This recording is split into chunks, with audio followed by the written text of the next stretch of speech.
성경을 읽다 보면요, 가끔 정말 이상한 순간이 있어요. 뭐랄까, 마치 누가 복사해서 붙여넣기라도 한 것처럼요. 오늘 바로 그 기묘한 데자뷰 현상 한번 파헤쳐 보겠습니다. 여러분 혹시 그런 경험 있으세요? 나 이거 전에 겪어본 것 같은데? 하는 그런 기분이요. 바로 데자뷰죠. 그런데 놀랍게도요, 바로 그 데자뷰를 수천 년 전 기록인 성경 속에서도 찾아볼 수 있다는 사실 알고 계셨나요? 정말 말 그대로 복사, 붙여넣기예요. 아버지 인생에서 일어났던 아주 특이하고 어떻게 보면 좀 부끄러운 사건이 있거든요. 근데 그게 아들 인생에서 거의 똑같이 정말 토시 하나 안 틀리고 재현된다는 거죠. 아니, 이 이상한 반복, 대체 뭘 의미하는 걸까요? 자, 그럼 그 이야기의 시작점으로 한번 가볼까요?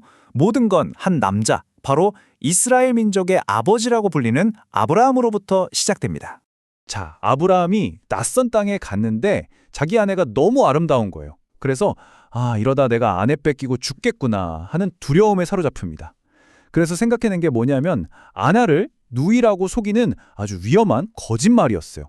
아니나 다를까 그 지역 왕인 아비멜렉이 그 말을 고지곳대로 믿고 사라를 데려가 버립니다. 일이 커질 뻔했죠. 그런데 바로 그날 밤 하나님이 왕의 꿈에 나타나서 직접 경고를 하세요. 그 여인에게 손대지 마라 하고요. 덕분에 최악의 상황은 피했는데 다음날 왕이 아브라함을 불러서 엄청나게 화를 냅니다. 당신 때문에 우리 온 나라가 큰일 날 뻔했다 하면서요. 자, 이게 바로 아버지 아브라함의 이야기입니다. 그런데요, 여기서부터가 진짜 소름 돋는 부분이에요. 딱 한 세대가 지나고 그의 아들 이삭한테서 이 이야기가 거의 그대로 정말 판박이처럼 다시 일어난다는 거죠. 정말 놀랍지 않나요? 아들인 이삭도 아버지랑 똑같은 동네에서 똑같은 두려움에 빠져서 똑같은 거짓말을 합니다. 제 아내가 아니라 누이입니다 하고요. 그런데 이번에는 발각되는 방식이 조금 달라요. 하나님이 꿈에 나타나시는 게 아니라 왕이 우연히 창밖을 보다가 이삭이랑 리브가가 부부처럼 다정하게 있는 걸 딱 목격해버린 거죠. 그리고 역시나 아비멜렉 왕은 한 세대 전에 그랬던 것처럼 이삭을 불러서 호되게 꾸짖습니다. 어떻게 또 이런 일을 벌일 수가 있냐 하면서요. 아니, 이게 대체 어떻게 된 일일까요? 그냥 옛날에 책을 베껴 쓰다가 실수로 2번 쓴 걸까요? 아니면 이 이상한 반복에 뭔가 특별한 의도가 숨어 있는 걸까요? 성경은 왜 이렇게까지 하면서 이 부끄러운 가족의 실수를 2번씩이나 기록해둔 걸까요? 자, 그렇다면 이 기묘한 반복, 이 패턴 속에 숨어 있는 진짜 메시지는 과연 뭘까요?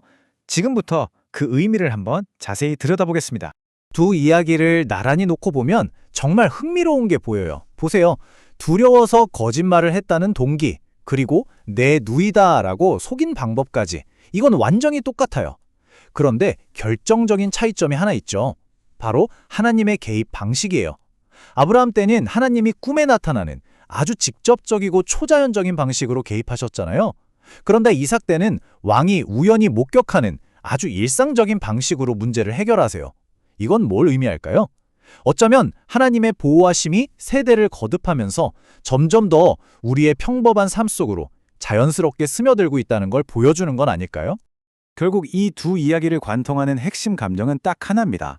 바로 두려움.